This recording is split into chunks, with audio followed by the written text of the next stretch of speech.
What are variables? Variables are used to store information to be referenced in a program. Hey, what's up, Y? Hey, how you doing, X? When you assign a variable, you use the equals symbol. Equals? The name of the variable goes on the left and the value you want to store goes on the right. What's going What's going on? What happened to you? Here we've assigned the value 5, which is an integer, to the variable x. Who did this? Now, we'll assign the value 2 to the variable y. This hurts. This hurts quite badly. Aren't variables fun? No. You can even assign the values of variables to other variables. What do you mean? Let's introduce a new variable, z. Howdy. Let's now assign a value of z to the sum of the value of variable x and the value of variable y. Don't do this, please. We just got here. Please. You don't have to.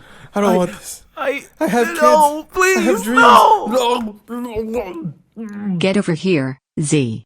This 7 needs a new home. Oh, nah. Looks like z is excited to store a new value. Well, it's not like I had anything else to do today. And there you have it. Z now stores the value 7. And that's what variables are.